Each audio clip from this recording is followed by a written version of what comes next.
ईरानी हमलों का खौफ अमेरिका ने जनाब खलीज में मौजूद एयर बेसिस को खाली करने का मंसूबा बना लिया है और इस हवाले से कतर में जो अमेरिकी एयर बेस मौजूद थी वहाँ से अमेरिका ने अपने F-35 तैयारों को हटा लिया है और इतलात के मुताबिक जंगी तैयारे डीगो गार्शिया में मुंतकिल कर दिए गए हैं। ईरान की तरफ से ऐलान सामने आया है जिसमें आज रात ईरान की तरफ से कहा गया है कि जनाब आज क़यामत की रात होगी और आज रात ईरान जो है वो क़यामत ढाएगा।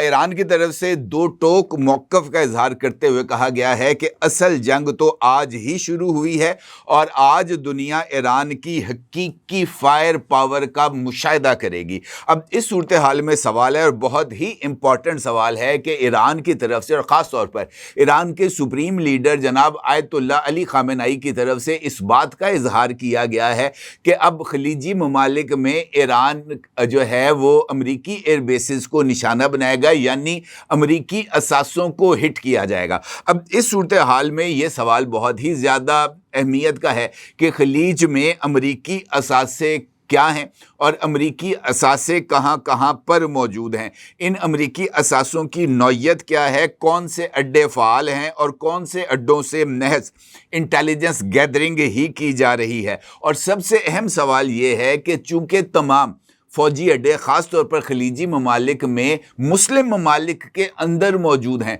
और ईरान की तरफ से अगर इन मुस्लिम ममालिक में मौजूद अमरीकी अड्डों को निशाना बनाया जाता है तो फिर इन मुस्लिम ममालिक की तरफ से रद्द अमल क्या आएगा। इस सारी सूरत हाल पर बात करते हैं और ये देखते हैं कि ईरान के पास कौन कौन से ऑप्शंस मौजूद हैं और उसके बाद इस बात का अंदाज़ा लगाते हैं कि ये जो अमेरिका की तरफ से ईरान पर अटैक किया गया है, ईरान की 3 न्यूक्लियर साइट्स को हिट किया गया है, इस सूरत हाल में ईरान किस तरीके से अपनी जंगी हिकमत अमली को आगे बढ़ाएगा और दुनिया क्या अमेरिका को मज़ीद हमले करने से रोकेगी।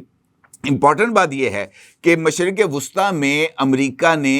जो है वो गुज़िश्ता 2-3 दहाइयों से अपने कदम को जमाने के अमल का आगाज़ किया था और गुज़िश्ता 2 दहाइयों में अमेरिका ने ये जो ख़ास तौर पर खलीजी ममालिक हैं इसमें इस तरह का नेटवर्क कायम किया था, शायद मुस्तकबिल को प्रीएम्प्ट करते हुए कि उसने ये जो मुस्लिम ममालिक में रहते हुए वो तमाम मुस्लिम ममालिक जो एटमी क़ुव्वत बनने के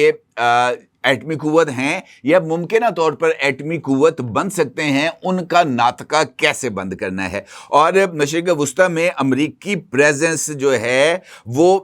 उसकी फैसला कुन मुदाखलत की क़ुव्वत का इजहार भी है। हालिया कशीदगी में ये सवाल फिर से सामने आ रहा है कि क्या अमेरिका ग्रेटर इसराइल के मंसूबे को आगे बढ़ाने के रास्ते पर अमल पैरा है और क्या ईरान के बाद दीगर मुस्लिम ममालिक इसराइल का निशाना बनने से बच पाएंगे। मुझे ऐसा नहीं लगता कि ईरान के बाद दीगर मुस्लिम ममालिक की बारी नहीं आएगी, क्योंकि इस खित्ते में मुझे ऐसे लगता है कि 2 ऐसे ममालिक हैं जो हकीकी मानों में मुस्तकबिल में इसराइल के लिए थ्रेट बन सकते हैं। उनमें से एक ईरान था और दूसरा पाकिस्तान है। पाकिस्तान का बॉर्डर ईरान के साथ मुत्तसिल है और पाकिस्तान का वो बॉर्डर जो ईरान के साथ मुत्तसिल है वो बलूचिस्तान का बॉर्डर है। और अगर हालिया दिनों में बलूचिस्तान में होने वाली हम दहशतगर्दी के वाक़यात को देखें तो अब अंदाज़ा लगाना जो है वो ज़्यादा मुश्किल नहीं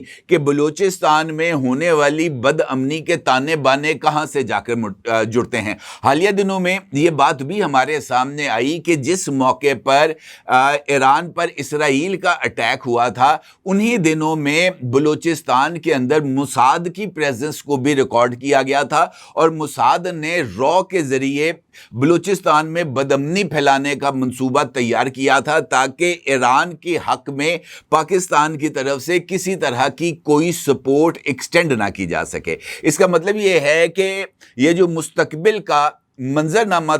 जो है वो तैयार किया जा रहा है उसमें यकीनी तौर पर अगले मरहले में पाकिस्तान को खुदा ना खास्ता अदम इस्तेहकाम का शिकार करने की डेफिनेटली कोशिश की जाएगी।